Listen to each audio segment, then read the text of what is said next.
Sa mundo ng batas at kriminolohiya, kaalaman ng sandata. Ito ang Talino at Batas, ang mundo ng kriminolohiya vlog, kasama ang parak na maalab, tagapagtanggol ng katotohanan, at tagapagtaguyod ng katarungan. Simulan na natin ang ating paglalakbay sa mundo ng kriminolohiya. Legal discussion on restricting movement. During a campaign rally ang sitwasyon kung saan ang mga tao ay hindi pinayagang lumabas sa loob ng 6 na oras sa isang covered court para sa campaign rally ng isang politiko ay maaaring may legal implications. Narito ang ilang batas at legal references na maaaring gamitin. Illegal detention, Article 267 and 268, Revised Penal Code. Kung sinadya at sa pilitang isinara ang gate ng covered court upang pigilan kayong lumabas, ito ay maaaring pumasok sa illegal detention. Article 267. Kidnapping and serious illegal detention. Kung may physical harm o may kasamang intimidation. Article 268. Slight illegal detention. Kapag ikinulong o pinigil ng walang legal na basehan. Example. Case. Kung wala kayong pahintulot na manatili at wala namang legal na dahilan para kayo ay ikulong, maaari itong ipaglaban bilang slight illegal detention sa ilalim ng Article 268 ng Revised Penal Code. 2. Violation of human rights and right to liberty, 1987 Philippine Constitution, Bill of Rights, Article 3, Section 1 and 6, Article 3, Section 1. No person shall be deprived of life, liberty, or property without due process of law. Article 3, Section 6. The liberty of abode and of changing the same within the limits prescribed by law shall not be impaired except upon lawful order of the court. Explanation. Ang pagkakakulong ng tao ng walang legal na dahilan ay maaaring lumabag sa karapatan sa kalayaan ng isang individual.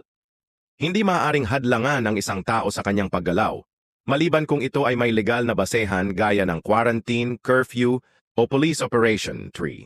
Violation of BP 880. Public Assembly Act of 1985, ang Batas Pambansa Biligi 880 ay may mga regulasyon sa public gatherings o rallies.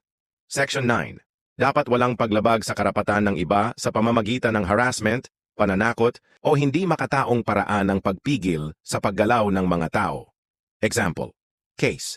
Kung hindi kayo makalabas dahil sa campaign rally ng walang malinaw na dahilan, maaaring may administrative liability ang organizers o local government unit na nagpahintulot dito. Ano ang pwedeng ikaso?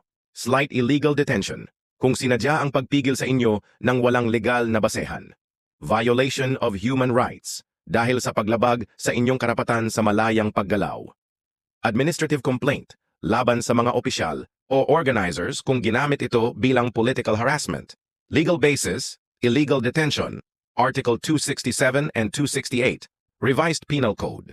Kung sinadyang ilock ang gate at pigilan ng mga tao na lumabas ng walang legal na basehan, maaaring ito ay isang uri ng serious illegal detention kung may physical force, intimidation, o pagkakait ng pangunahing pangangailangan tulad ng tubig at pagkain.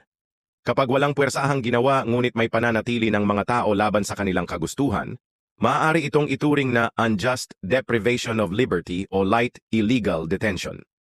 Batas sa karapatan ng mamamayan sa public assemblies, BP 880.